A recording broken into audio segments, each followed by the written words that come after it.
Eits, sebelum masuk ke dalam alur ceritanya, terlebih dahulu Mimin ingin menyampaikan sesuatu nih seperti biasa. Nah, kabar gembira buat teman-teman yang ingin menonton novel genre salah paham yang berasal dari novel. Iya, karena saat ini videonya sudah ada di membership. Jadi teman-teman sudah tidak usah mengakses traktir lagi tuh seperti kemarin dan membayar dengan jumlah cendol yang diminta di traktir tersebut. Karena sekarang dengan uang Rp20.000, teman-teman sudah bisa menonton konten eksklusif di channel ini yang pasti tidak akan Mimin publikasikan secara umum. Dan selain itu, teman-teman juga bisa mendownload novel tersebut sehingga teman-teman bisa menontonnya kapan saja dan di mana saja, baik sambil makan, bekerja, bahkan sambil rebahan sekalipun. Dan hitung-hitung untuk mensupport atau membantu Mimin agar Mimin lebih semangat mencari novel yang menarik dan memenuhi kebutuhan dosis genre salah paham kita semua. Oke, jadi tunggu apa lagi? Silahkan join ke membership sekarang juga dan dapatkan segudang manfaat yang bisa teman-teman nikmati. Oke, infonya sudah selesai dan mari kita lanjut masuk ke dalam alur ceritanya.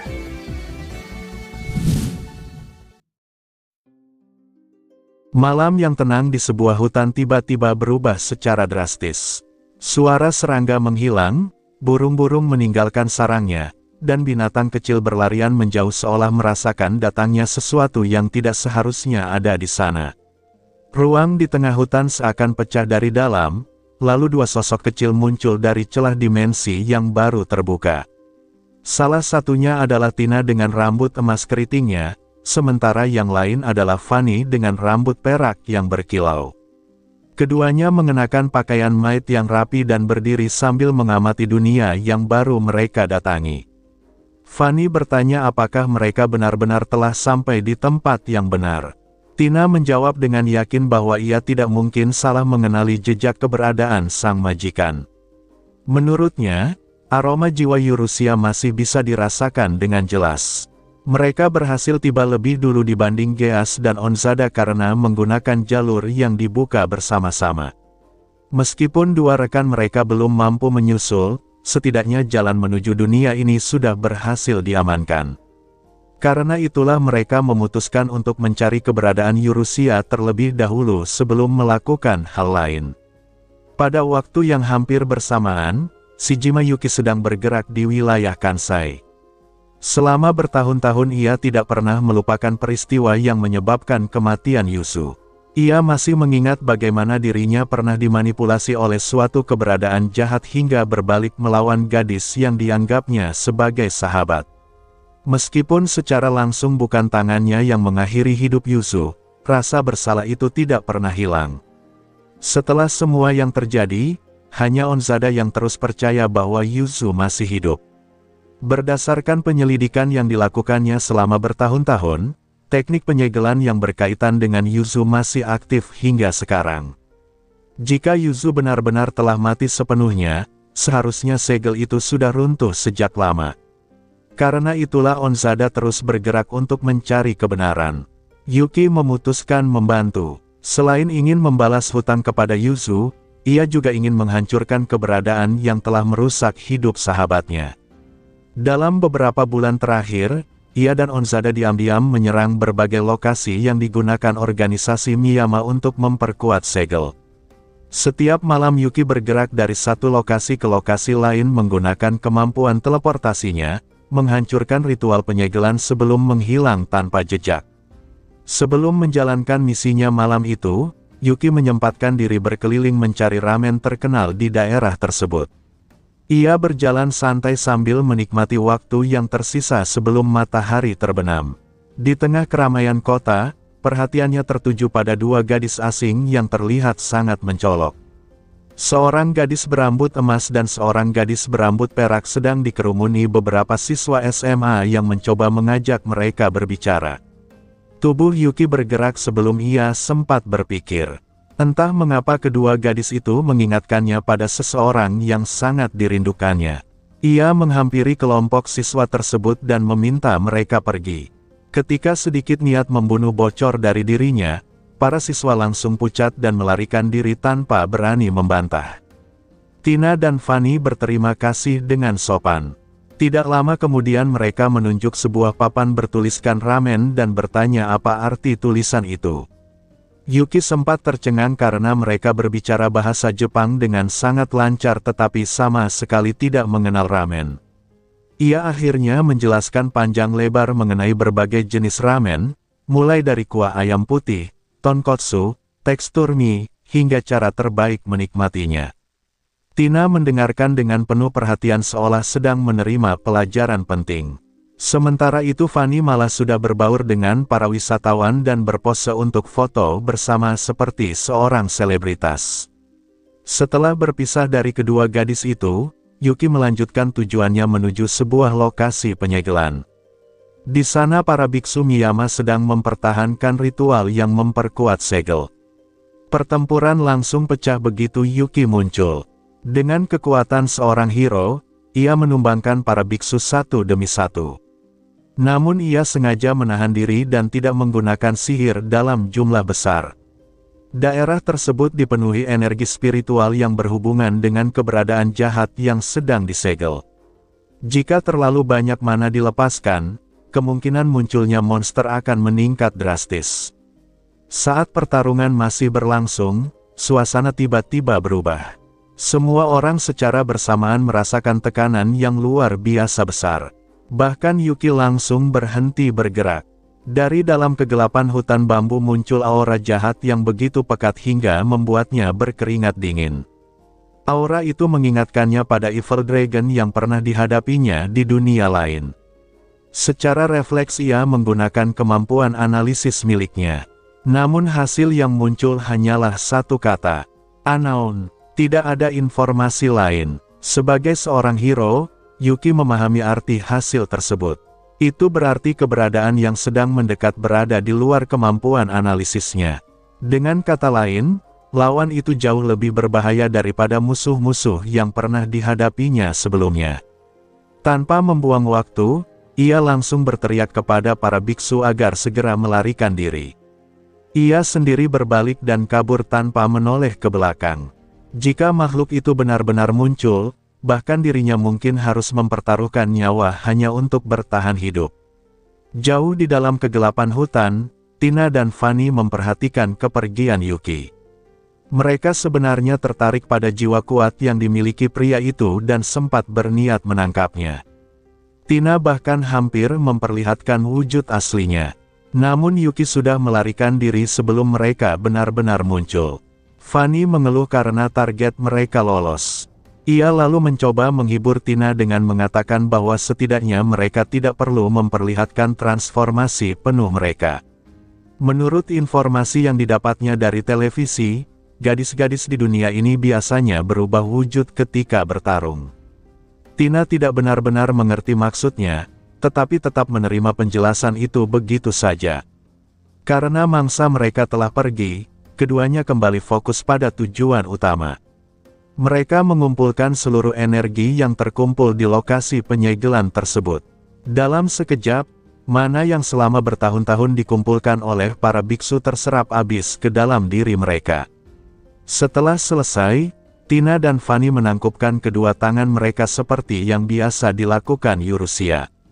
Terima kasih atas makanannya. Energi yang mereka serap memulihkan kekuatan yang hilang akibat perjalanan lintas dimensi. Tanpa mereka sadari, tindakan itu juga melemahkan segel yang selama ini dipertahankan Miyama.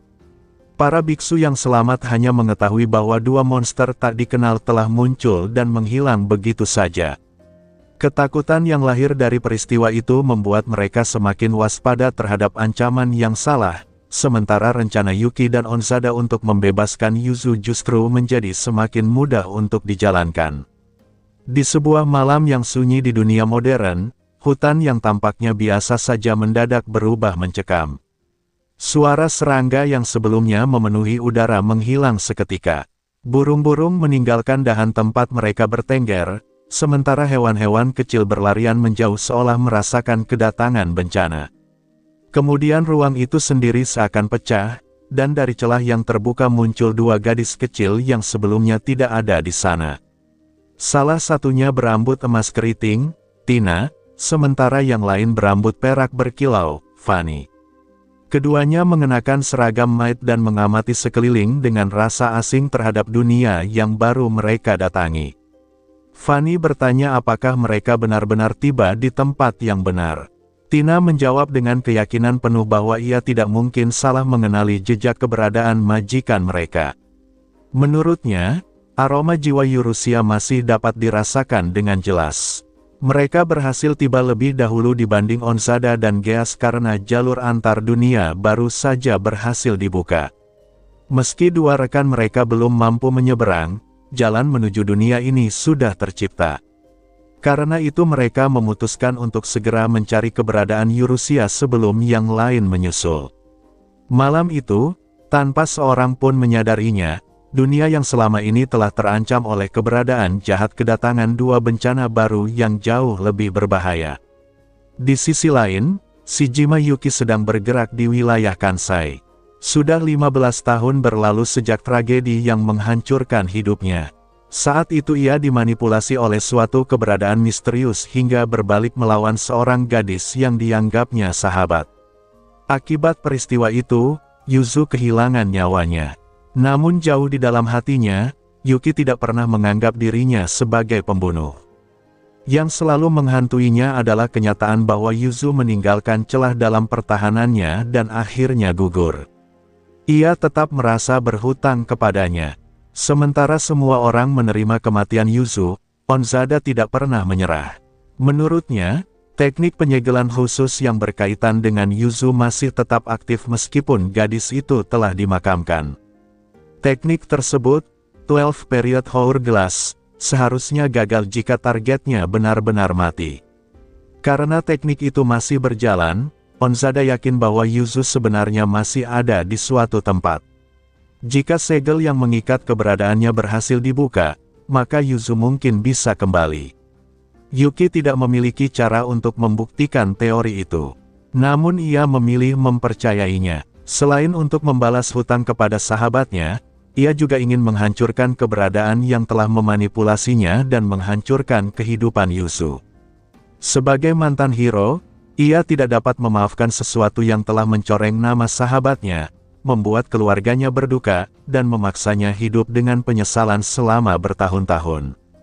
Beberapa bulan sebelumnya, Onzada menghubunginya setelah kemunculan suatu keberadaan jahat yang langsung disegel oleh organisasi Miyama. Karena tidak mampu menghadapi ribuan biksu penyegel iblis secara langsung, Yuki dan Onzada mulai bergerak diam-diam untuk melemahkan segel tersebut. Onzada mengumpulkan informasi dari balik bayang-bayang, sementara Yuki bertindak sebagai pelaksana utama. Dengan bantuan keluarga Kwon dan Nikku yang juga mencari kebenaran, mereka menghancurkan satu demi satu lokasi penyegelan tambahan yang tersebar di seluruh negeri. Malam itu merupakan salah satu operasi semacam itu. Namun sebelum memulai misinya, Yuki memanfaatkan waktu yang ada untuk berburu ramen. Ia berkeliling mengunjungi berbagai kedai terkenal sambil berdalih bahwa kegiatan itu merupakan bagian dari pelatihannya. Karena saudara iparnya memiliki bisnis ramen, ia juga senang mencoba berbagai rasa baru yang mungkin bisa dibawa pulang untuk istrinya.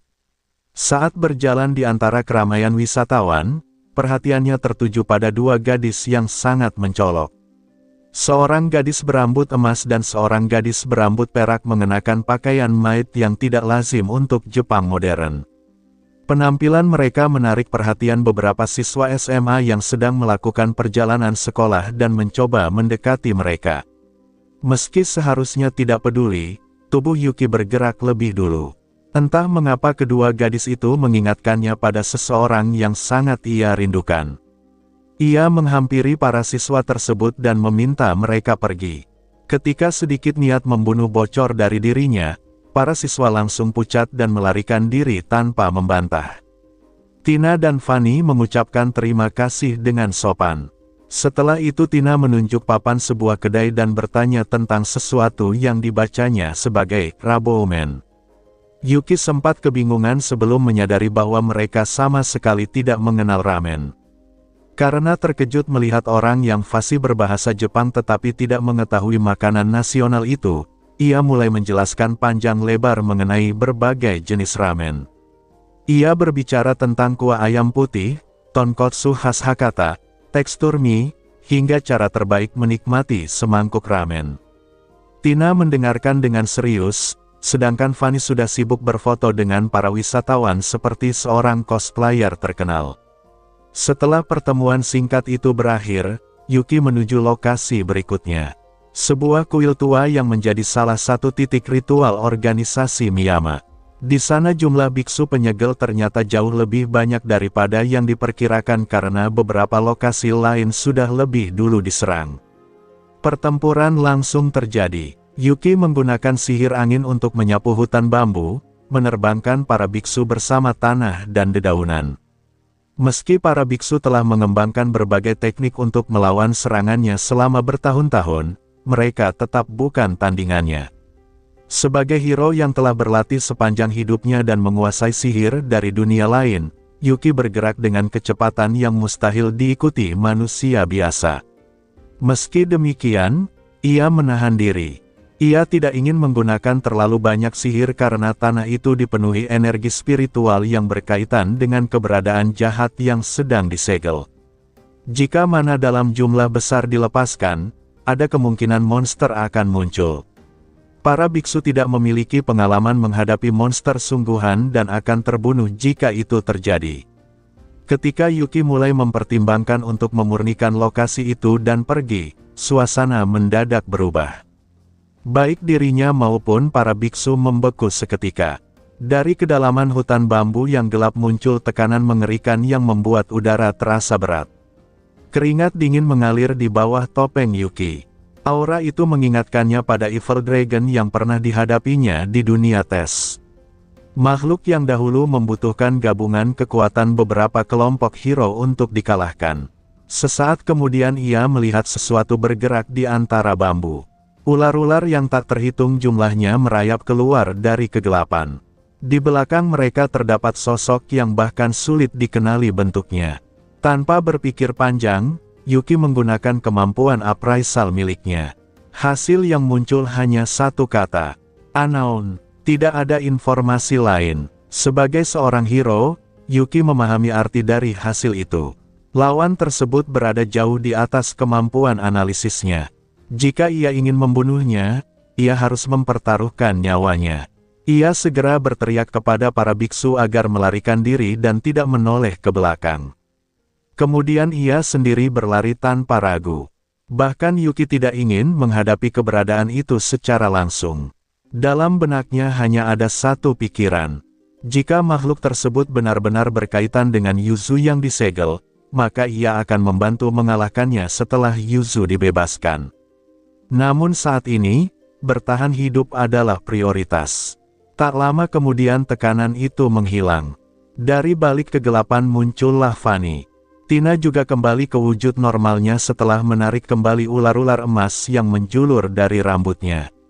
Rupanya sosok mengerikan yang membuat Yuki ketakutan adalah Tina yang hampir memperlihatkan bentuk aslinya. Fanny sedikit kecewa karena target mereka berhasil kabur. Namun ia juga merasa itu tidak buruk karena mereka tidak perlu memperlihatkan bentuk asli mereka sepenuhnya. Ia bahkan berkomentar bahwa di dunia ini gadis-gadis tampaknya memiliki kebiasaan berubah wujud ketika bertarung, pengetahuan yang didapatnya dari televisi. Tina hanya menerima penjelasan itu begitu saja.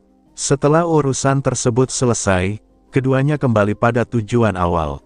Mereka mulai menyerap seluruh energi magis yang terkumpul di lokasi penyegelan itu. Dalam sekejap, mana yang telah dikumpulkan selama bertahun-tahun lenyap tanpa sisa. Setelah selesai, Tina dan Fanny menangkupkan tangan mereka seperti kebiasaan Yurusia. Terima kasih atas makanannya. Energi yang mereka serap memulihkan kekuatan yang hilang akibat perjalanan lintas dunia. Namun tanpa mereka sadari, tindakan itu juga melemahkan segel yang sedang dijaga oleh organisasi Miyama. Para biksu yang selamat hanya mengetahui bahwa dua monster tak dikenal telah muncul dan menghilang begitu saja. Ketakutan yang mereka rasakan membuat perhatian mereka teralihkan ke ancaman baru tersebut, sehingga tanpa sengaja membantu rencana Yuki dan Onzada untuk melemahkan segel yang menahan Yuzu.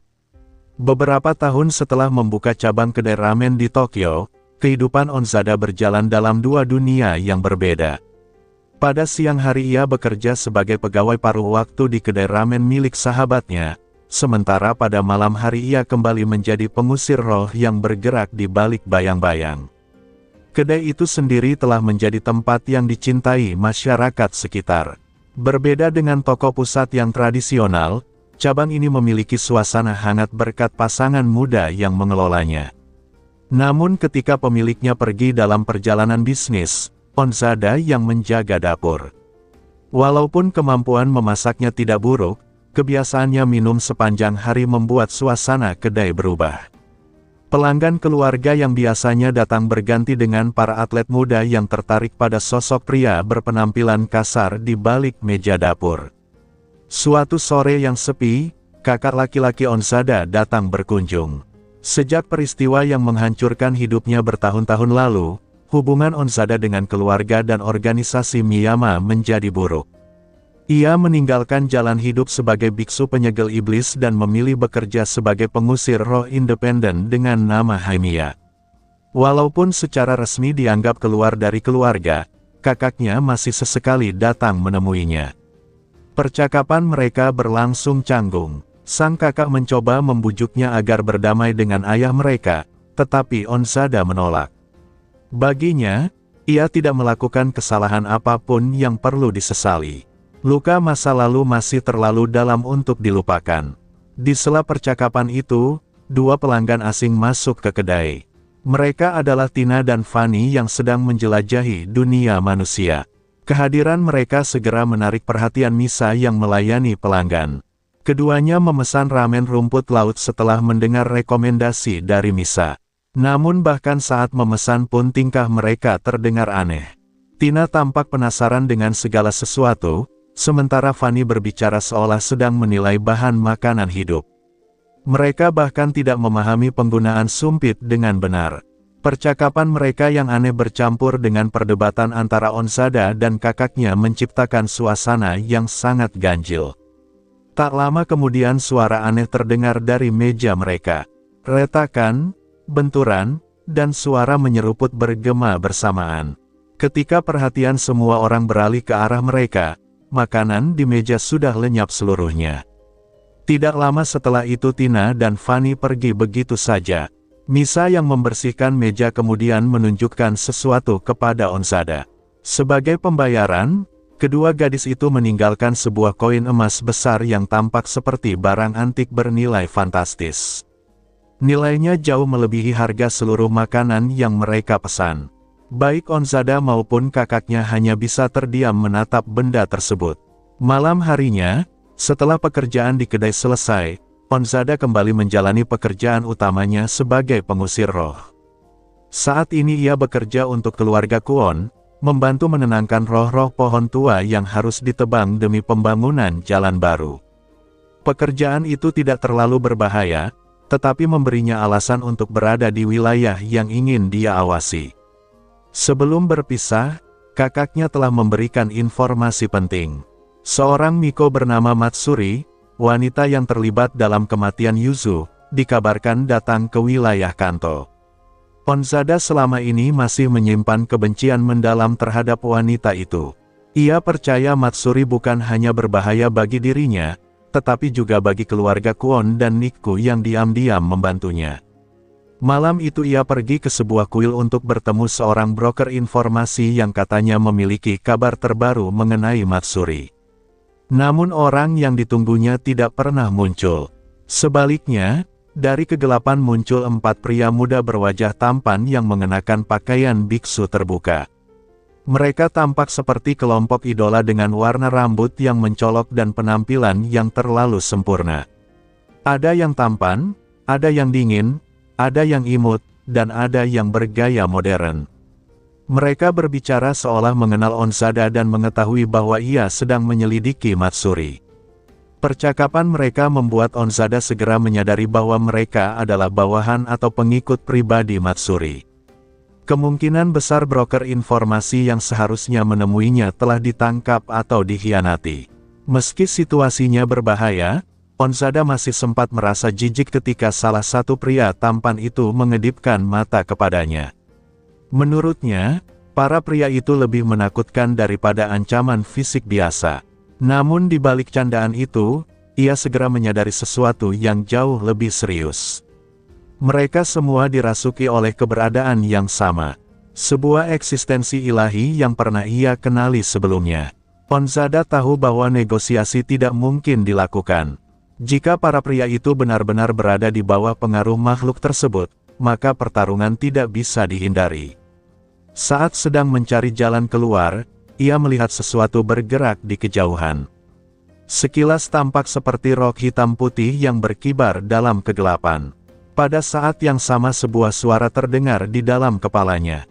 Pohon tua yang selama ini ia bantu tenangkan memperingatkannya dengan nada yang belum pernah ia dengar sebelumnya. Suara itu memerintahkannya untuk lari. Onzada langsung sadar bahwa situasinya jauh lebih buruk daripada yang diperkirakan. Dari balik bayang-bayang muncul sosok gadis kecil mengenakan topeng badut. Topeng itu perlahan berubah menjadi senyum mengerikan dengan taring hitam yang mencuat keluar. Dalam 1 detik saja insting bertahan hidup Onzada mengambil alih. Ia berbalik dan berlari secepat mungkin. Para pemuda itu tidak memahami bahaya yang sedang mendekat. Mereka masih sempat mempertanyakan keberadaan gadis bertopeng tersebut dan menganggapnya tidak berbahaya. Namun tidak lama kemudian tawa kekanak-kanakan yang mengerikan bergema di belakang mereka. Setelah itu terdengar jeritan. Jeritan yang tidak berlangsung lama. Onzada terus berlari tanpa berani menoleh ke belakang. Bahkan setelah beberapa menit berlalu dan suara-suara itu menghilang, ia masih belum berani berhenti. Baru menjelang fajar ia roboh kelelahan dan berkeringat deras.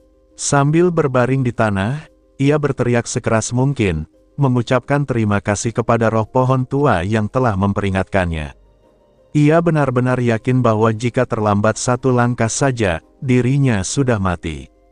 Di tempat lain, Tina dan Fanny berjalan santai seolah tidak terjadi apa-apa.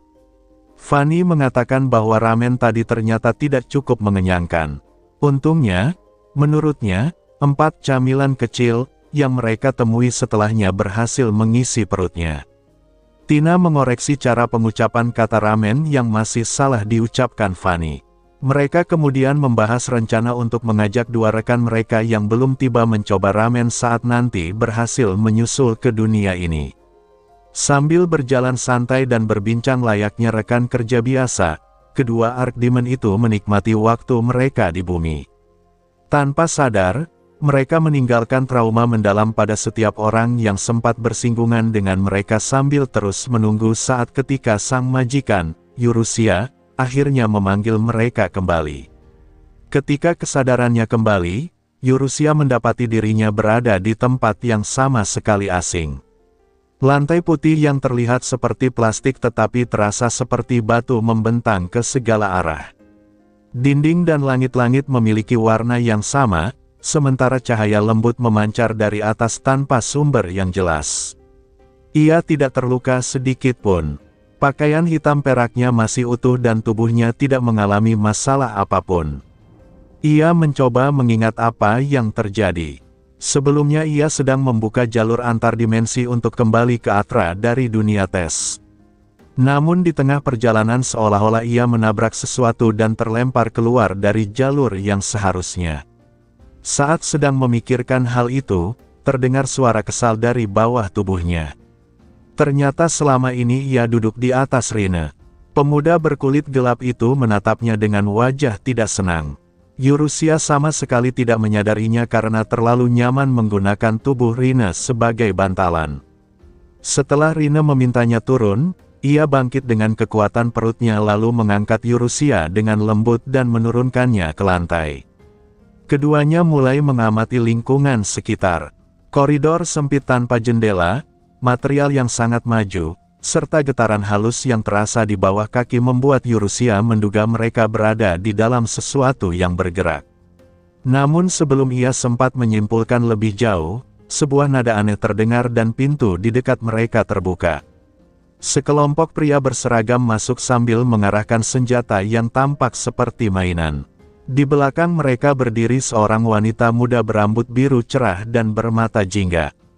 Wanita itu memperkenalkan diri sebagai Sebra dan mengaku datang tanpa niat bermusuhan. Pada awalnya suara wanita itu terdengar seperti kebisingan aneh, tetapi kemudian Yurusia dapat memahaminya. Sebra menjelaskan bahwa mereka menggunakan alat penerjemah psikis.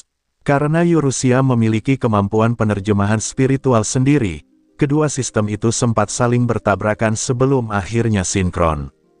Ketika Sebra memperhatikan Rine, ia hanya melihat seekor kucing hitam.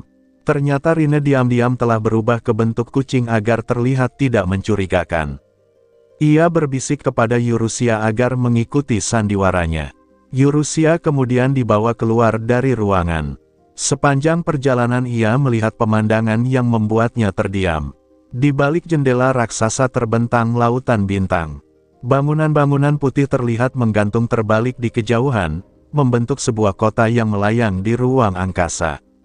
Saat itulah ia memahami situasinya. Ia tidak berada di dunia lain. Ia tidak berada di masa depan.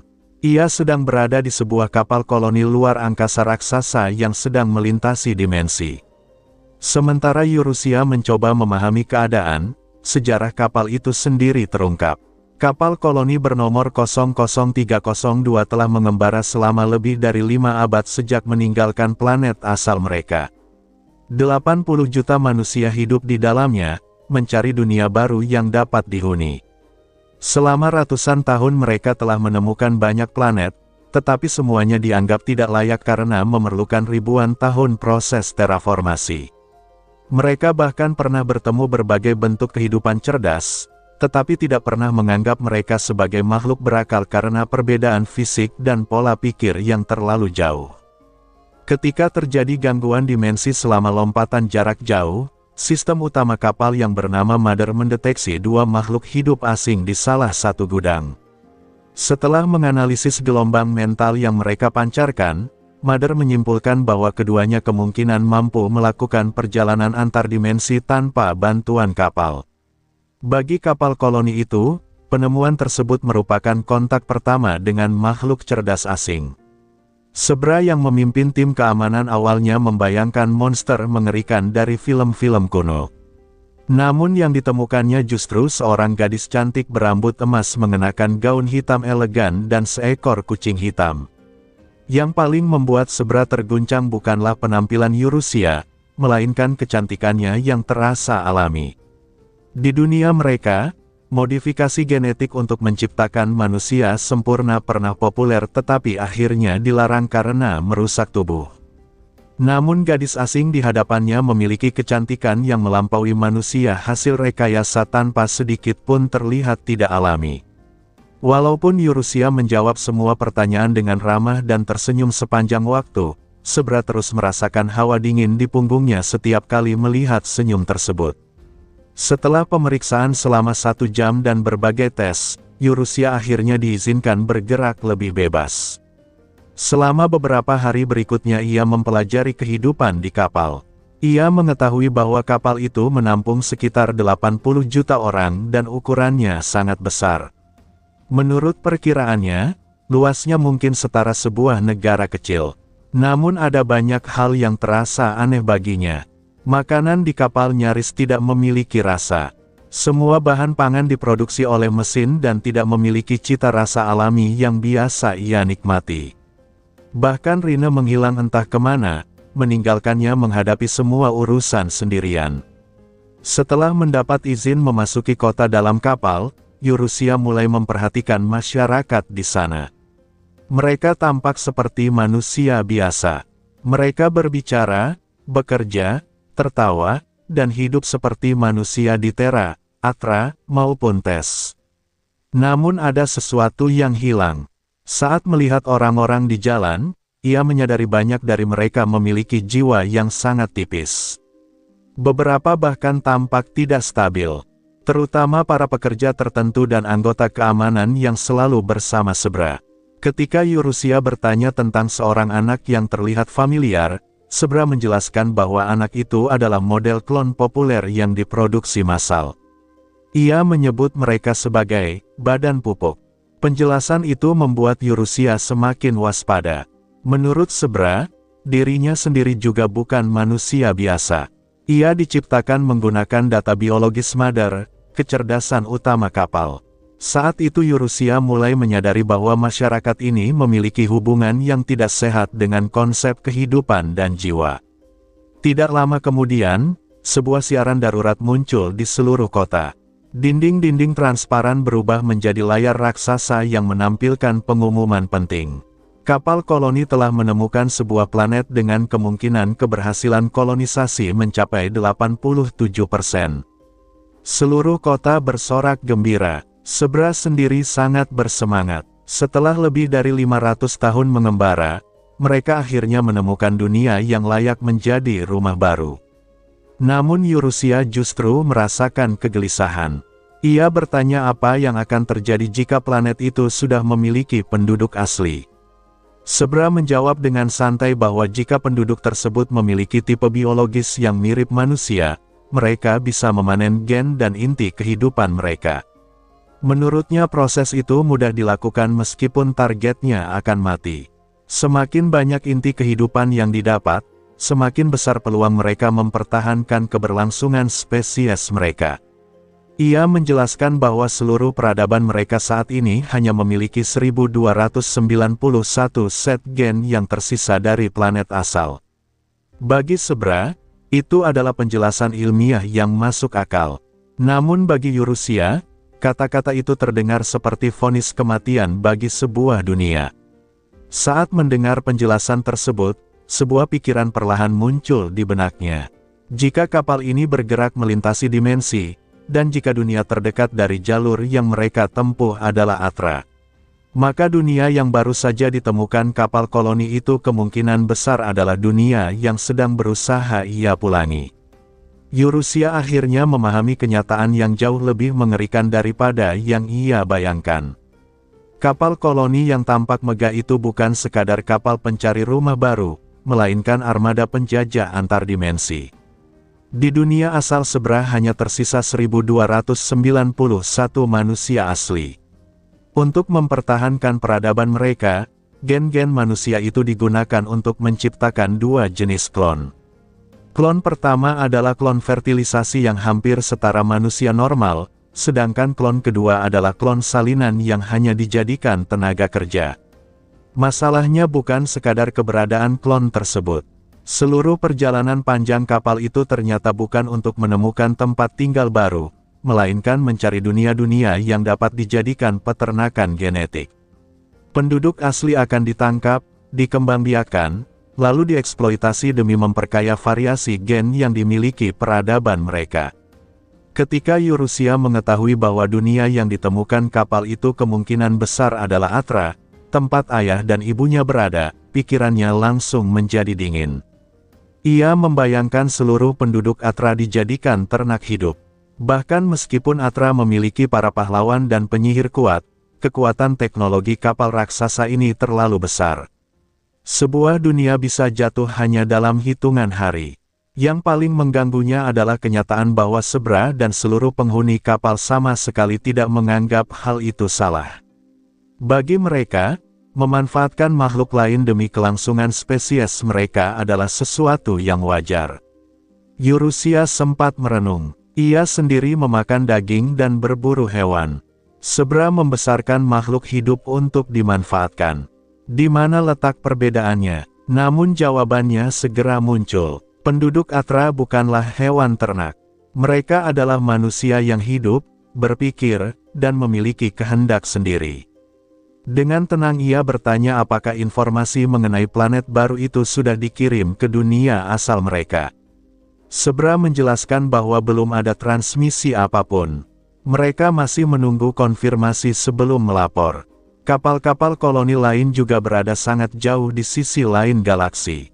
Mendengar itu Eurusia tersenyum. Ia merasa lega. Lalu untuk pertama kalinya ia melepaskan seluruh tekanan keberadaannya. Senyum di wajah para penghuni kota lenyap seketika. Zebra membeku. Seluruh penduduk berubah tanpa ekspresi. Eurusia menyatakan bahwa dunia itu adalah miliknya. Dalam sekejap sistem kapal bereaksi. Zebra mengeluarkan perintah penangkapan. Para penjaga dan warga sekitar mulai bergerak serentak menuju Eurusia dengan tujuan mengambil inti kehidupan dan materi genetiknya. Namun sebelum mereka dapat menyentuhnya, tubuh-tubuh para penjaga terlempar ke segala arah. Rine muncul. Ia berdiri di depan Eurusia sambil memastikan keadaannya baik-baik saja. Eurusia kemudian meminta bantuan Rine untuk menghancurkan fasilitas komunikasi kapal agar informasi mengenai Atra tidak pernah tersebar keluar. Ternyata selama beberapa hari menghilang, Rine diam-diam menjelajahi seluruh kapal dan memetakan lokasi-lokasi yang mengganggu telepatinya. Ia bahkan menggambar skema kasar lokasi yang kemungkinan menjadi pusat komunikasi. Sementara Rine bergerak menuju targetnya, Eurusia memutuskan untuk menghancurkan inti kapal. Sebra berusaha menghalangi mereka, tetapi Eurusia hanya menyentuh dahinya dengan satu jari hingga ia jatuh tak sadarkan diri. Setelah meminta maaf singkat, Eurusia melesat menuju pusat sistem. Sepanjang perjalanan ia menghancurkan drone keamanan, penjaga, dan berbagai sistem pertahanan menggunakan Secret Spear miliknya.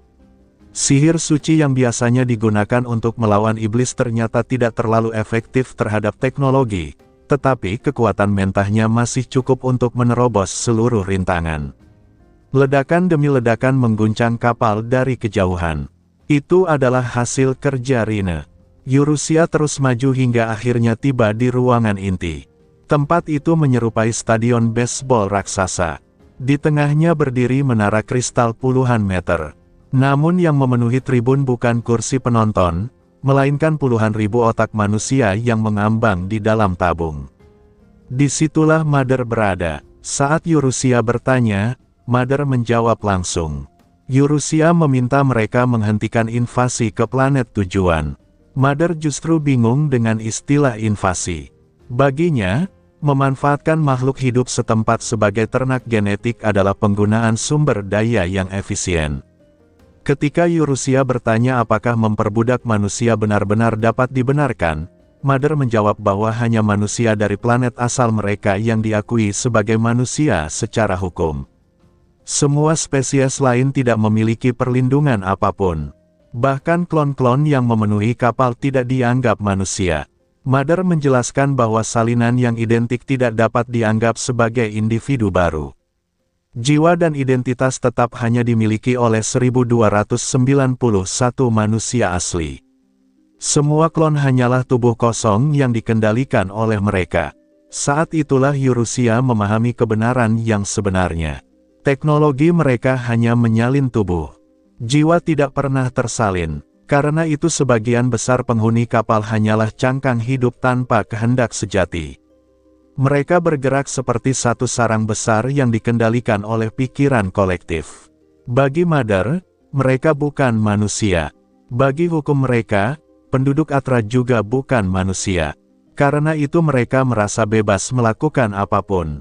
Eurusia memandang ratusan otak yang menggantung di sekelilingnya.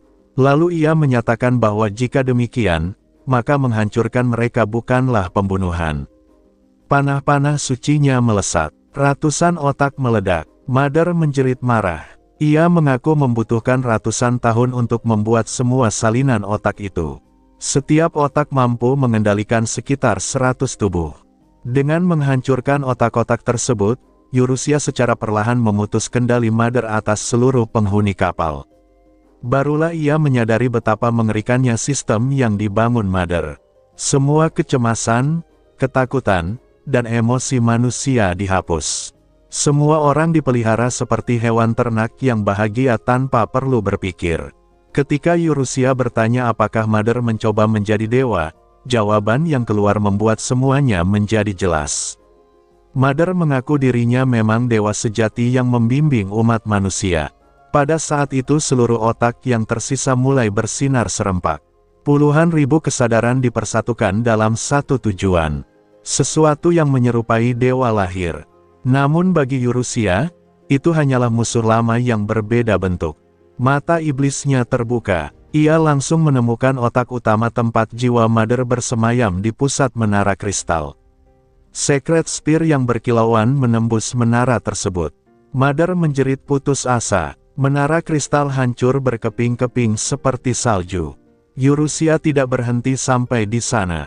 Ia menghancurkan seluruh otak yang tersisa untuk memastikan tidak ada cadangan kesadaran yang dapat bertahan.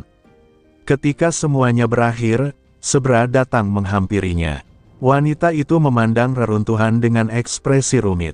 Kapal masih bisa bertahan hidup melalui sistem cadangan, tetapi tanpa kemampuan komputasi Mother, perjalanan antar dimensi sudah mustahil dilakukan.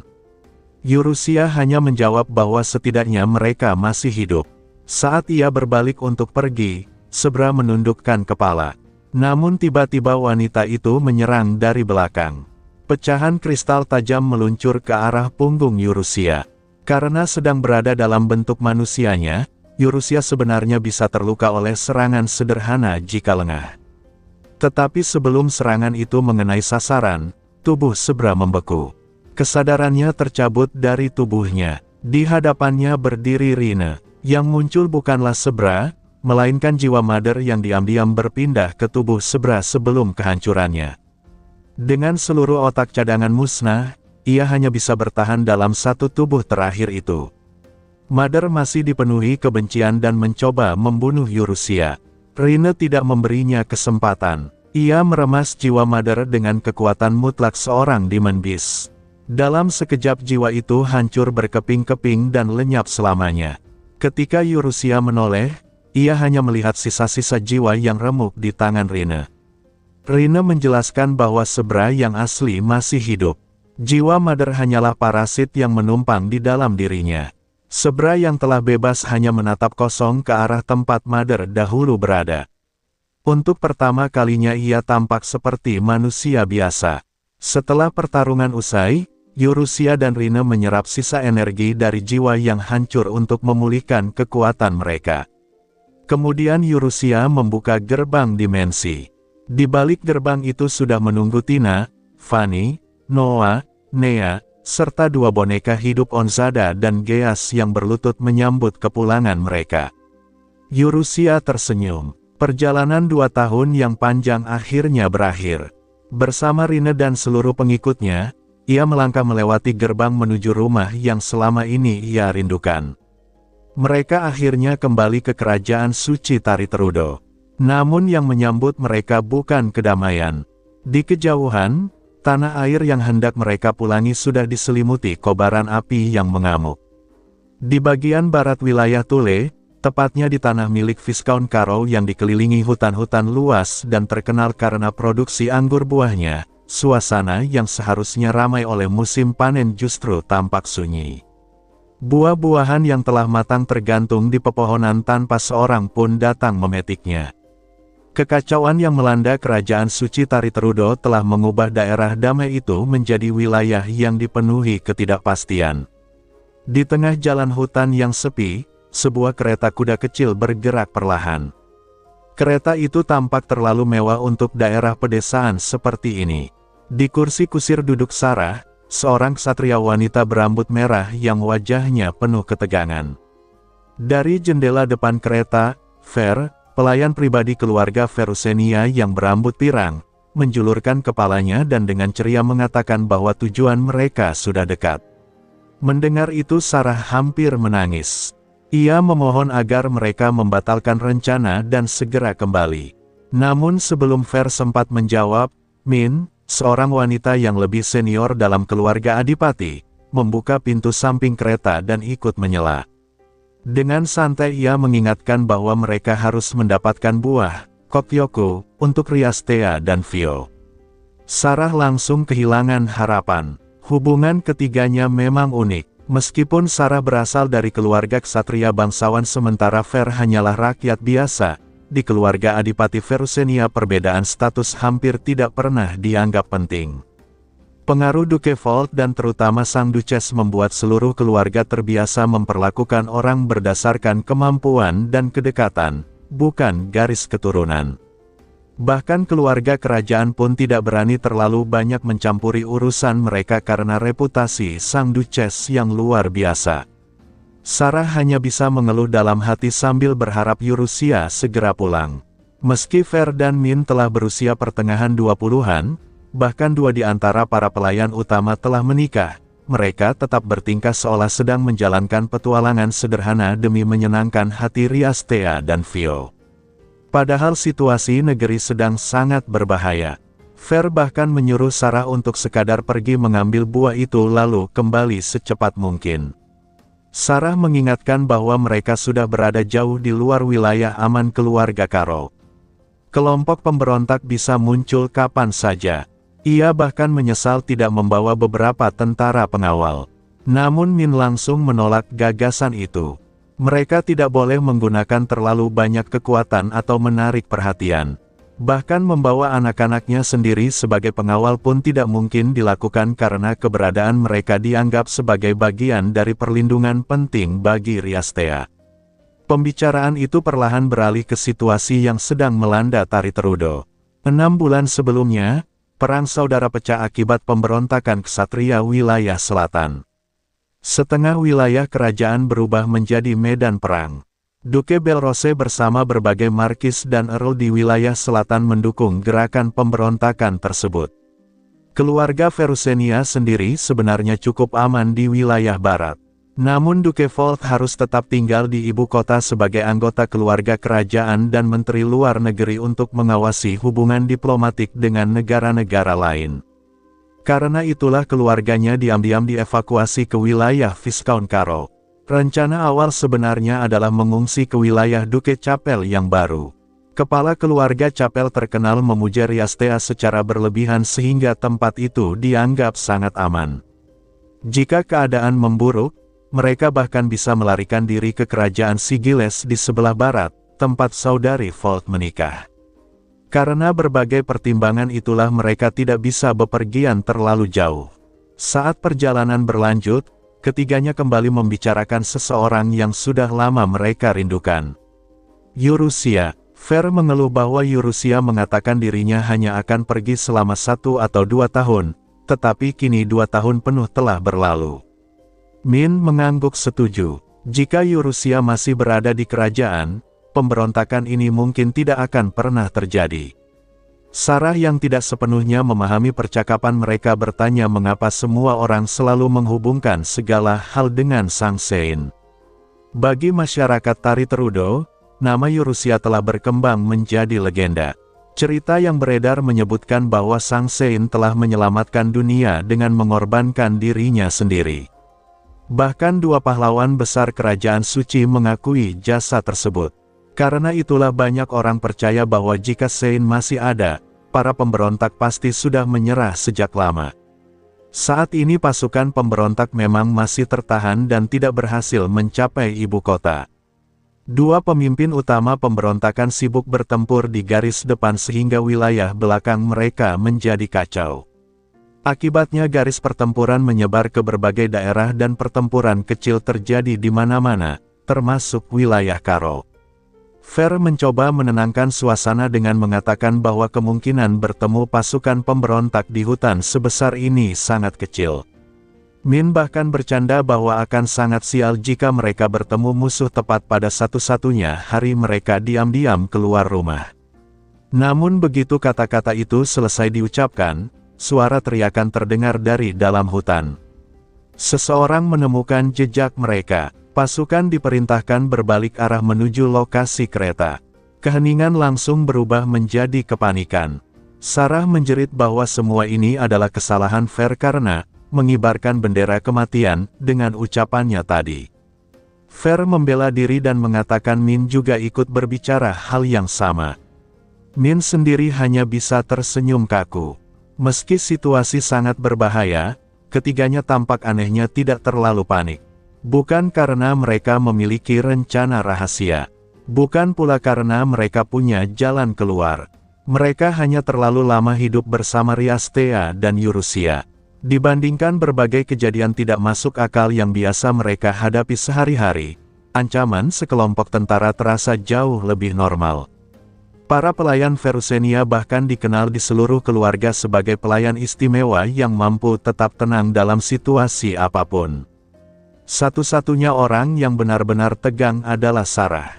Dengan wajah pucat ia melompat turun dari kursi kusir, mencabut pedangnya, dan bersiap menghadapi musuh. Ia menyuruh Min dan Fer melarikan diri sementara dirinya menahan para pengejar. Namun Min turun dari kereta dan dengan lembut mengusap keringat di dahinya. Ia menolak meninggalkan Sarah sendirian. Fer juga menyatakan bahwa Yurusia pasti akan memarahi mereka jika mereka membiarkan Sarah menghadapi bahaya seorang diri. Karena itu mereka memutuskan untuk mencari jalan keluar bersama. Mendengar kata-kata tersebut, Sarah menggenggam pedangnya lebih erat. Meski punggungnya sudah basah oleh keringat, ia merasa sedikit lebih tenang karena tidak ditinggalkan sendirian. Tak lama kemudian suara langkah kaki dan teriakan para prajurit semakin dekat. Dari balik pepohonan, para tentara pemberontak akhirnya muncul. Sambil menunjuk ke arah kereta, mereka berteriak bahwa target telah ditemukan dan memerintahkan seluruh pasukan untuk maju. 5 prajurit berseragam tentara selatan muncul dari balik pepohonan dan segera mengepung kereta yang membawa Sarah, Fer, dan Min. Jumlah mereka memang tidak banyak, tampaknya hanya regu pengintai, tetapi bagi Sarah yang menjadi satu-satunya petarung di pihak mereka, situasi itu tetap sangat berbahaya. Sarah melangkah maju sambil menghunus pedangnya, berdiri di depan kedua pelayan wanita untuk melindungi mereka. Para prajurit memperhatikan bahwa yang mereka hadapi hanyalah 3 perempuan. Pemimpin regu memerintahkan mereka untuk diam dan tidak melawan, lalu mulai menginterogasi identitas mereka. Para bangsawan di wilayah itu sebagian besar memusuhi tentara selatan, tetapi masih ada beberapa keluarga yang bersikap netral. Karena itulah sang pemimpin ingin mengetahui asal-usul mereka dan alasan keberadaan mereka di tempat tersebut. Namun di balik pertanyaan itu, sebenarnya ia sedang mencari petunjuk mengenai keluarga tertentu yang menjadi target penting pihak pemberontak. Fer maju dengan tenang dan memperkenalkan diri sebagai anggota sebuah perusahaan dagang bernama Pinkiri. Ia menjelaskan bahwa mereka sedang mencari buah dan sayuran atas perintah tuan mereka. Menurutnya, justru karena distribusi barang sedang kacau akibat perang, mereka harus tetap bekerja keras agar perusahaan kecil mereka tidak bangkrut. Penjelasannya terdengar meyakinkan, bahkan terlalu alami. Dengan senyum tenang, ia terus mengarang cerita tanpa sedikit pun terlihat gugup. Kecantikan Fer, Min, dan Sarah membuat para prajurit mulai melunak. Sebagian bahkan terlihat bersimpati kepada mereka. Namun sang pemimpin regu tidak mudah tertipu. Tidak seperti anak buahnya, ia tidak terlalu tertarik kepada perempuan dewasa yang cantik.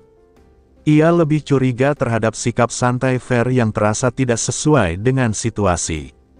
Perhatiannya kemudian tertuju pada lambang yang tertutup papan pada kereta mereka. Ia memerintahkan anak buahnya untuk membuka penutup lambang itu. Saat itulah Min bergerak lebih dulu. Ia melemparkan bubuk cabai dan lada ke arah para prajurit. Pada saat yang sama, Sarah menerjang maju dan menebaskan pedangnya ke tangan salah satu tentara.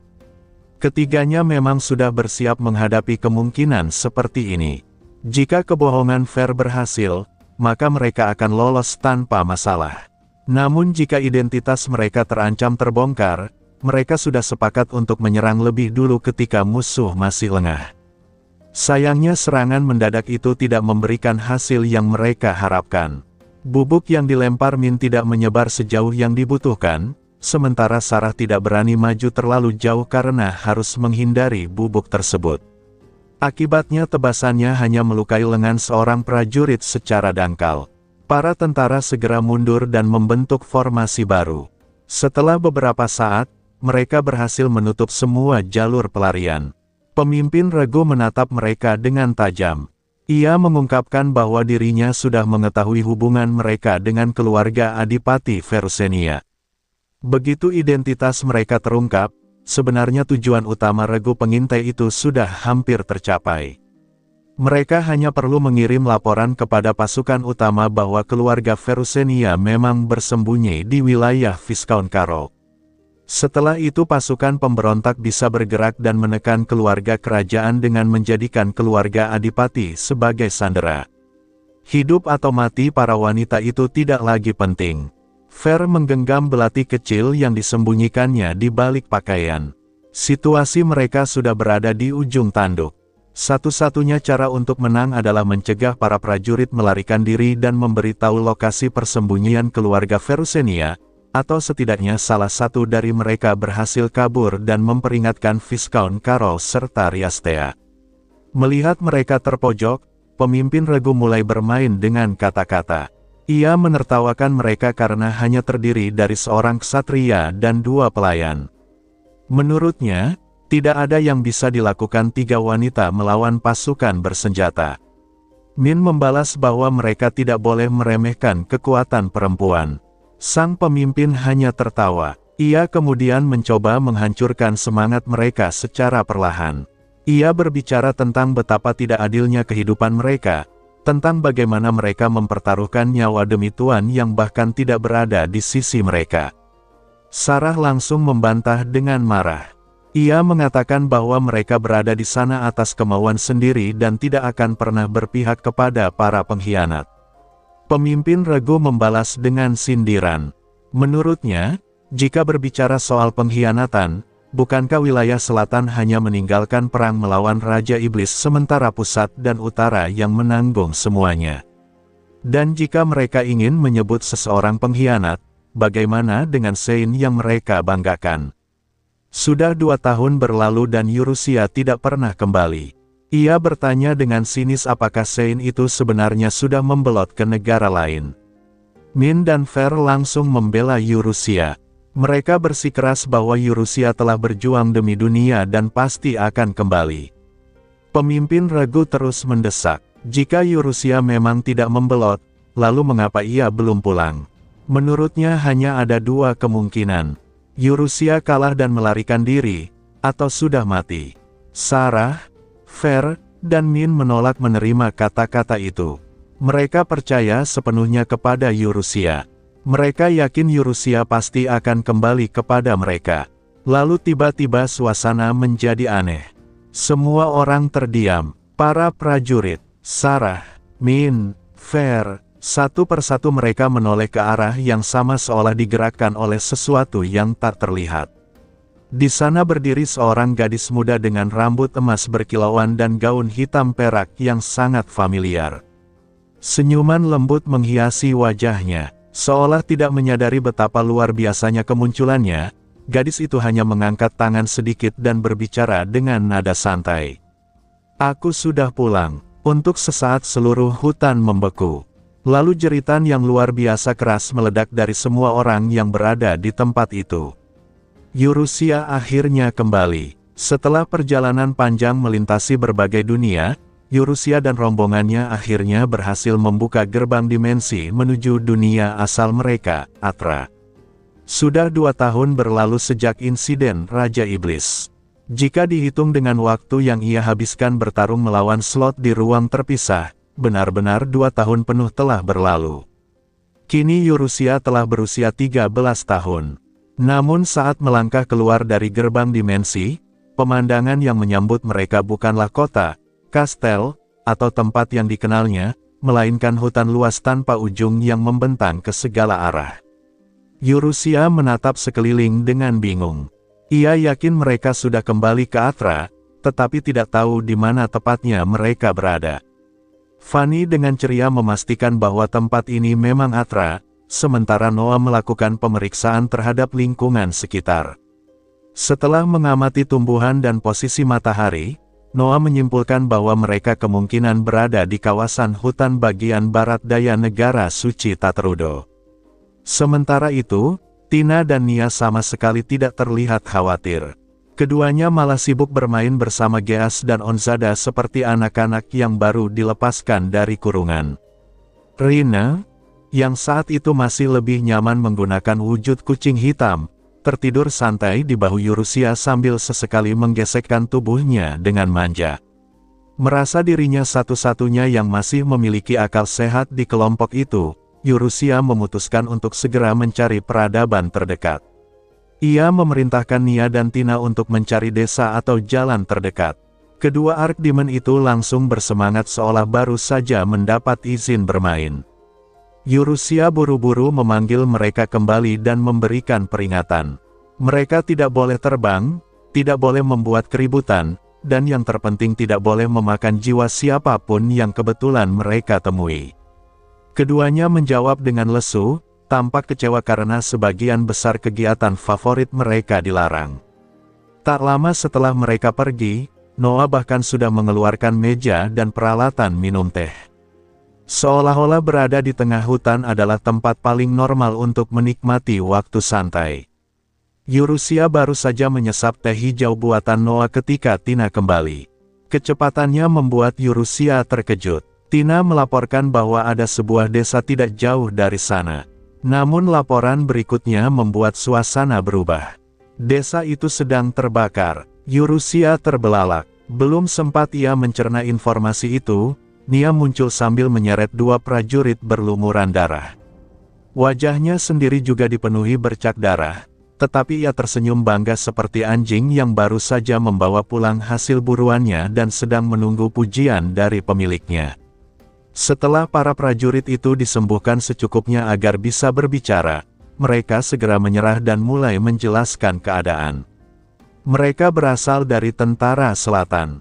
Dari pengakuan mereka, wilayah selatan telah memberontak di bawah pimpinan Adipati Belrose dan para kesatria bawahannya. Yurusia bertanya apa alasan pemberontakan itu. Jawaban yang ia terima sangat mengecewakan.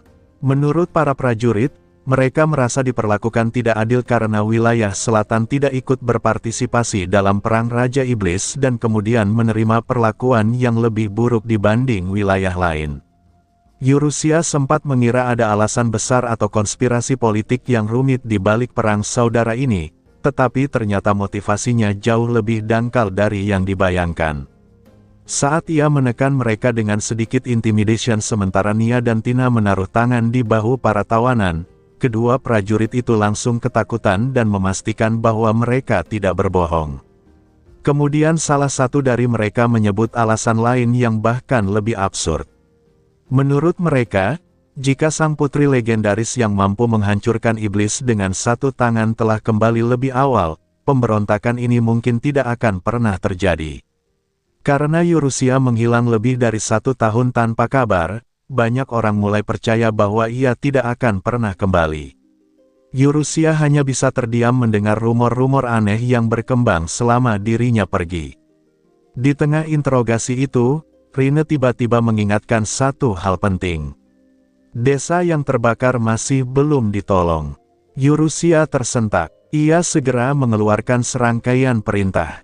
Tina harus memandu mereka menuju desa. Fanny bergerak lebih dulu bersama Onzada. Noah ditugaskan menjaga para tawanan. Nia dan Geas ikut bersama Yurusia.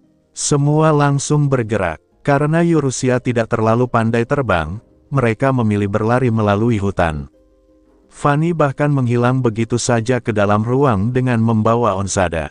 Sambil berlari menuju sumber asap, Yurusia sempat berpikir bahwa api sebenarnya bukan masalah terbesar. Yang lebih berbahaya adalah para pemberontak yang sengaja membakar desa tersebut. Kemungkinan besar kebakaran itu hanyalah ancaman. Sebuah cara untuk menakut-nakuti penduduk agar mematuhi keinginan mereka. Yurusia tidak terlalu memikirkan bangunan yang terbakar. Yang paling ia khawatirkan adalah korban jiwa. Ia tidak bisa menghidupkan kembali orang mati. Dan meskipun bisa memakan jiwa mereka, itu bukan sesuatu yang ingin ia lakukan. Asap semakin jelas terlihat di antara pepohonan. Beberapa menit kemudian mereka tiba di tepi desa.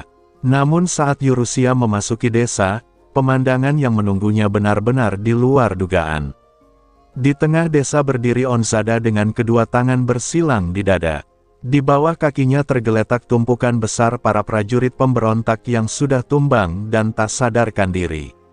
Onzada berdiri di atas mereka dengan pose penuh kemenangan, seolah baru saja menyelamatkan seluruh desa sendirian. Setelah para prajurit pemberontak berhasil dikalahkan dan para penduduk desa diselamatkan, Yurusia justru menjadi pusat perhatian. Kepala desa dan seluruh penduduk terus-menerus mengucapkan terima kasih kepadanya. Meskipun yang sebenarnya menundukkan para pemberontak adalah Onzada dan yang lain, semua pujian tetap diarahkan kepada Sang Sein yang telah menyembuhkan para korban. Di tengah ladang yang dijadikan tempat berkumpul sementara karena rumah kepala desa sudah terbakar, Yurusia menerima rasa syukur yang hampir berlebihan. Semua orang yang terluka telah ia sembuhkan. Para penduduk yang sebelumnya menderita luka bakar, luka sayat, dan berbagai cedera lain kini bisa berdiri kembali dengan sehat. Akibatnya, mereka memandang Yurusia dengan penuh hormat, bahkan ada yang sampai bersujud di hadapannya. Yurusia sendiri merasa sedikit tidak nyaman dengan tatapan penuh pemujaan itu. Ia sama sekali tidak menganggap apa yang dilakukannya sebagai sesuatu yang luar biasa. Di sela-sela percakapan, Yurusia bertanya kepada kepala desa apakah ia mengetahui alasan para prajurit pemberontak datang ke desa tersebut. Kepala desa lalu mulai menjelaskan dengan panjang lebar menggunakan logat daerah yang sangat kental. Bahkan Yurusia sampai kagum pada kemampuan penerjemah bahasa roh yang masih mampu menerjemahkan logat lokal dengan sempurna. Di tengah cerita itu, satu informasi penting akhirnya muncul. Menurut kepala desa, istri Volt Verusenia sedang bersembunyi di wilayah sekitar sana dan para pemberontak sedang mencarinya. Yurusia langsung membeku. Volt adalah ayahnya. Jika istri Volt berada di sini, berarti ibunya juga ada di daerah itu. Dan jika para pemberontak sedang mencarinya, maka target mereka tidak lain adalah keluarga Verusenia. Tanpa berpikir panjang lagi, Yurusia langsung berteriak memerintahkan semua orang untuk bergerak. Ia ingin segera menuju tempat ibunya berada. Namun yang terjadi setelah itu benar-benar kacau.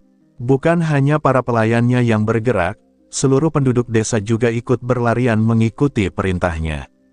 Anak-anak, orang tua, bahkan seorang kakek tua yang membawa cangkul pun ikut bergerak seolah akan berangkat berperang. Yurusia panik melihat situasi itu. Ia buru-buru menghentikan mereka dan menjelaskan bahwa yang dimaksud dengan semua orang hanyalah kelompoknya sendiri. Setelah meminta para penduduk kembali membangun desa dan menjaga para tawanan, Yurusia bersama para pengikutnya segera meninggalkan desa. Mereka berlari melintasi hutan dengan kecepatan luar biasa. Noah kemudian mengajukan pertanyaan sederhana yang langsung membuat Yurusia berhenti. Apakah ia tahu lokasi ibunya berada? Pertanyaan itu membuat Yurusia terdiam. Benar juga, ia begitu bersemangat sampai lupa bahwa ia sama sekali tidak mengetahui lokasi pasti keluarga Verusenia. Saat itulah Rina menyarankan untuk memanfaatkan kemampuan Geas dan Onzada. Boneka beruang dan boneka kelinci itu segera mengangkat tangan mereka seolah ingin mengatakan sesuatu. Seperti biasa, Yurusia tidak memahami bahasa gau-gau mereka sedikit pun. Untungnya, Fanny berhasil menerjemahkan. Geas mengatakan bahwa ia mencium aroma yang sangat familiar bagi Yurusia. Meskipun masih tidak memahami bagaimana cara kerja logika mereka, Yurusia memutuskan untuk mempercayainya. Onzada kemudian mulai berlari ke arah tertentu. Jejak langkahnya memancarkan cahaya seperti pemandu jalan. Kelompok itu pun segera mengikutinya. Beberapa puluh kilometer kemudian, Noah dan Nia tiba-tiba mendekat. Mereka mulai mencium aroma yang juga mereka kenali. Aroma milik Ver, Min, dan Sarah. Mendengar nama-nama itu, Yurusia langsung memahami situasinya. Ketiga orang tersebut adalah pelayan dan pengawal yang selalu berada di dekat keluarganya. Jika mereka ada di sana, berarti kemungkinan besar mereka sedang menjalankan tugas untuk keluarga Verusenia. Noah kemudian menyimpulkan bahwa mereka mungkin sedang diserang oleh para pemberontak. Yurusia hampir berteriak mendengar informasi itu. Menurutnya, seharusnya mereka memberitahukan hal sepenting itu sejak awal. Noah menawarkan untuk bergerak lebih dulu dan membereskan semuanya, tetapi Yurusia segera menghentikannya. Ia menyadari bahwa dirinya mulai kehilangan ketenangan. Selama 2 tahun jauh dari keluarga dan orang-orang yang dicintainya, pikirannya perlahan menjadi semakin menyerupai iblis. Namun begitu kembali ke dunia asalnya dan mendengar orang-orang terdekatnya berada dalam bahaya, sisi manusianya langsung muncul kembali. Ia tidak ingin bertindak gegabah. Jika para pemberontak menjadikan Ver, Min, atau Sarah sebagai sandera, situasinya bisa menjadi lebih rumit. Karena itu mereka memutuskan mendekati lokasi secara diam-diam. Mereka menyembunyikan kehadiran dan memperlambat langkah agar tidak terdeteksi. Tak lama kemudian, mereka menemukan tempat kejadian. Fer, Min, dan Sarah memang sedang dikepung 5 prajurit pemberontak. Namun ketiganya masih selamat dan tidak mengalami luka serius. Melihat wajah-wajah yang telah lama tidak ia jumpai itu, Yurusia merasakan kehangatan yang sulit dijelaskan. Ia menahan diri untuk tidak langsung muncul. Dari tempat persembunyiannya, ia mendengar percakapan yang sedang berlangsung. Pemimpin pasukan pemberontak sedang berusaha menghancurkan semangat mereka dengan kata-kata. Ia menuduh Sein yang mereka banggakan telah mengkhianati mereka. Menurutnya, 2 tahun tanpa kabar hanya berarti Yurusia telah melarikan diri, berpindah negara, atau mati. Namun Fer, Min, dan Sarah tidak sedikit pun goyah. Mereka membela Yurusia tanpa ragu. Mereka mengatakan bahwa Yurusia telah berjuang demi dunia. Mereka yakin Yurusia tidak akan pernah kalah. Dan mereka percaya bahwa suatu hari Yurusia pasti akan kembali kepada mereka. Mendengar keyakinan itu, Yurusia akhirnya melangkah keluar dari persembunyian. Ia berjalan mendekat tanpa seorang pun menyadarinya. Baru ketika ia sudah berada tepat di dekat mereka, semua orang perlahan menoleh ke arahnya. Wajah para prajurit langsung memucat. Keringat dingin mengalir di dahi mereka. Fer, Min, dan Sarah juga membeku karena terkejut. Di hadapan mereka berdiri seorang gadis berambut emas dengan gaun hitam perak yang sangat familiar. Dengan senyum lembut yang sama seperti dahulu, Yurusia memandang mereka dan berkata sederhana. "Aku sudah kembali." Beberapa detik keheningan menyelimuti hutan. Lalu teriakan histeris meledak dari seluruh orang yang berada di sana. Bagi para pemberontak, kemunculan Yurusia terasa seperti munculnya makhluk legenda yang seharusnya tidak ada. Sementara bagi Fer, Min, dan Sarah, orang yang telah mereka tunggu selama 2 tahun akhirnya benar-benar pulang. Setelah kemunculan Yurusia membuat para prajurit pemberontak kehilangan seluruh semangat juang mereka, situasi berakhir jauh lebih mudah daripada yang dibayangkan. Bahkan sebelum Yurusia sempat melakukan apapun, para prajurit itu langsung menyerahkan diri tanpa perlawanan. Noah kemudian melaporkan bahwa semuanya telah selesai ditangani. Tidak ada interogasi ataupun penangkapan yang rumit. Kehadiran Yurusia saja sudah cukup untuk menghancurkan keberanian mereka. Hal itu justru membuat Yurusia semakin penasaran sekaligus takut mengenai rumor macam apa yang beredar tentang dirinya selama 2 tahun terakhir. Namun perhatian Yurusia segera beralih ketika Fer memanggilnya dengan suara bergetar. Begitu menoleh, Yurusia melihat Fer dengan mata yang berkaca-kaca. Min tampak berusaha mempertahankan ketenangannya, sementara Sarah sudah menangis tanpa bisa menghentikan air matanya. Perasaan hangat langsung memenuhi hati Yurusia. Untuk pertama kalinya sejak kembali ke dunia ini, ia benar-benar merasa telah pulang. Ia membuka kedua tangannya dan menyambut Fer yang segera berlari menghampirinya. Namun bukannya memeluk dengan penuh haru, Fer justru mencoba mengangkat tubuh Yurusia seperti saat masih kecil dahulu. Sayangnya percobaan itu gagal total. Yurusia yang kini sudah tumbuh tinggi tidak lagi bisa diangkat dengan mudah. Fer langsung mengeluarkan sapu tangannya lalu menangis dengan suara keras sambil mengeluh bahwa Yurusia telah tumbuh terlalu besar dalam 2 tahun. Yurusia hanya bisa kebingungan mendengar alasan aneh tersebut. Tinggi badannya kini sudah mencapai sekitar 160 cm dan hampir setara dengan Fer. Setelah itu perhatian Fer berpindah kepada Tina dan Fanny. Ia mengamati keduanya sejenak, lalu entah karena alasan apa mendecakkan lidah dengan kecewa sebelum memeluk Tina dan mengusap kepalanya. Yurusia tidak terlalu mengerti apa yang sedang dibandingkan Fer, tetapi dari ekspresinya jelas ada sesuatu yang membuatnya tidak puas. Setelah suasana reuni sedikit mereda, Yurusia kembali ke topik yang lebih penting. Ia bertanya mengenai keadaan ibunya dan alasan ketiga pelayan itu berada di hutan. Min kemudian menjelaskan situasi yang sedang terjadi. Ternyata penjelasan mereka hampir sama dengan yang sebelumnya diberikan oleh para prajurit pemberontak. Kerajaan Suci Taterudo sedang dilanda perang saudara. Pasukan selatan dan sejumlah bangsawan besar telah memberontak terhadap keluarga kerajaan. Karena garis depan perang semakin mendekati wilayah Ferusenia, keluarga Yurusia terpaksa dievakuasi ke wilayah Viscount Karo yang dianggap lebih aman. Namun Yurusia masih merasa ada sesuatu yang janggal. Jika situasinya benar-benar berbahaya, mengapa mereka tidak mengungsi lebih jauh lagi ke kerajaan Sigiles tempat bibinya tinggal? Dan yang lebih aneh lagi, mengapa Fer, Min, dan Sarah meninggalkan ibunya di tengah kondisi seperti itu? Saat Yurusia memandang mereka dengan penuh kecurigaan, ketiganya langsung mengalihkan pandangan. Jelas sekali mereka sedang menyembunyikan sesuatu. Sebelum Yurusia sempat mendesak lebih jauh, Fer mendadak mengubah topik pembicaraan dan meminta Yurusia memperkenalkan para pendampingnya.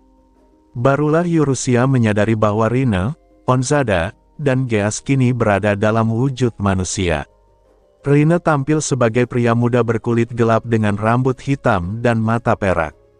Onzada tampak seperti pria kasar berusia sekitar 30 tahun dengan janggut tipis dan pakaian ksatria. Sementara Geas terlihat seperti seorang pria elegan berambut perak dengan pakaian kepala pelayan lengkap. Ketiganya tampak sangat mencurigakan. Yurusia pun berusaha menjelaskan identitas mereka, tetapi penjelasannya malah terdengar semakin mencurigakan. Ia mengatakan bahwa mereka adalah bangsawan atau orang penting dari tempat yang jauh, tetapi bahkan dirinya sendiri tidak yakin dengan penjelasan itu. Tatapan bingung dari Fer, Min, dan Sarah membuat Yurusia semakin tidak nyaman. Bahkan Rine terlihat memandangnya seolah tidak percaya dengan kemampuan penjelasannya. Namun secara mengejutkan, Fer dan yang lain justru menerima keberadaan mereka tanpa banyak pertanyaan. Setelah berbisik-bisik sebentar, Fer maju dan memberikan salam formal kepada Rine dengan tata krama bangsawan yang sangat sempurna. Ia memperkenalkan diri sebagai pengasuh Yurusia dari keluarga Ferusenia dan berterima kasih karena telah menjaga Yurusia selama ini. Rine langsung menjawab dengan bahasa bangsawan yang sangat elegan dan berkelas.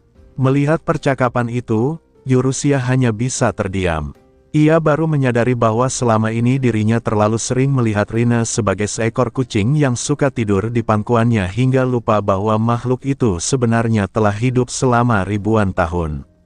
Setelah urusan perkenalan selesai, Sarah tiba-tiba mengangkat tangannya dan mengajukan permintaan. Ternyata alasan mereka berada di hutan adalah untuk mencari sesuatu yang disebut Kokyoku. Menurut Sarah, benda itu sangat penting. Yurusia sempat membayangkan berbagai kemungkinan luar biasa, mulai dari senjata rahasia hingga artefak kuno yang mampu menghentikan perang. Karena penasaran, Yurusia akhirnya setuju membantu mereka mencarinya. Mereka pun melanjutkan perjalanan menggunakan kereta yang dibawa Fer. Kereta itu terlalu kecil untuk menampung semua orang. Yurusia dan Rine duduk di dalam dengan nyaman, Fer dan Min berada di kursi kusir, sementara yang lain mengikuti sambil berlari. Sepanjang perjalanan Yurusia terus mengobrol dengan Rine. Ia kembali dibuat kagum oleh pengetahuan dan pengalaman Rine yang sangat luas. Tidak lama kemudian mereka tiba di sebuah hutan besar yang tampak indah sekaligus misterius. Saat Fanny memanggilnya, Yurusia menoleh dan menemukan gadis itu mengenakan tengkorak kerbau yang sudah membusuk di kepalanya dengan ekspresi bangga. Di sisi lain, Onzada sedang bergulat dengan seekor buaya putih raksasa sepanjang hampir 8 meter. Pemandangan aneh itu terasa begitu normal bagi kelompok mereka hingga tidak ada seorang pun yang benar-benar mempermasalahkannya. Kemudian Yurusia melihat pohon besar menjulang tinggi di tengah area terbuka. Di antara dedaunan hijau yang lebat, tampak buah-buah merah yang menggantung. Fer dan yang lain segera menunjukkan hasil pencarian mereka dengan bangga. Ternyata Kokyoku yang mereka cari hanyalah apel. Yurusia terdiam cukup lama. Setelah semua kesulitan dan bahaya yang mereka alami, ternyata tujuan mereka hanyalah mencari apel. Fer kemudian menjelaskan bahwa apel tersebut dianggap sebagai simbol keberuntungan dan kesehatan di wilayah itu. Buah itu sering diberikan kepada wanita hamil, ibu yang baru melahirkan, maupun anak kecil. Meskipun memahami nilai simbolisnya, Eurusia tetap tidak mengerti mengapa mereka sampai nekat keluar diam-diam hanya demi mengambil beberapa apel. Saat ditanya alasan sebenarnya, ketiga wanita itu tampak sangat gugup. Mereka saling melirik dan mendorong satu sama lain untuk menjelaskan. Akhirnya Fer mengaku bahwa mereka memang sengaja keluar tanpa izin Riastea. Alasannya sederhana, mereka ingin menyampaikan sebuah kabar penting langsung kepada Eurusia. Melihat sikap mereka yang begitu serius, Eurusia mulai merasa penasaran. Kemudian Sarah akhirnya berteriak dengan penuh semangat. Vio sedang mengandung. Eurusia langsung terkejut. Vio, pelayan yang sudah bersama dirinya sejak lahir, akan memiliki anak. Tanpa sadar Eurusia langsung ingin berlari menemui Vio untuk mengucapkan selamat. Namun Rine segera menghentikannya dengan pukulan ringan di kepala. Saat itulah Fanny mengungkapkan sesuatu yang jauh lebih mengejutkan. Fer dan yang lain sebelumnya menggunakan kata, mereka, bukan hanya Vio. Artinya ada orang lain yang juga memiliki kabar serupa. Eurusia mulai merasa ada sesuatu yang besar akan diberitahukan. Lalu Fer akhirnya mengatakan kebenarannya. Riastea juga melahirkan, bahkan bayinya sudah lahir dengan selamat tahun lalu. Anak itu akan segera berusia 1 tahun. Untuk beberapa detik Eurusia hanya terdiam. Otaknya membutuhkan waktu untuk memproses informasi tersebut. Kemudian kenyataan itu akhirnya menghantam dirinya. Selama 2 tahun ia berkelana melintasi dunia demi dunia, tanpa disadari keluarganya telah bertambah anggota baru. Kini dirinya bukan lagi anak bungsu keluarga Verusenia. Ia telah menjadi seorang kakak perempuan. Dan ia memiliki seorang adik laki-laki yang belum pernah ia temui sama sekali.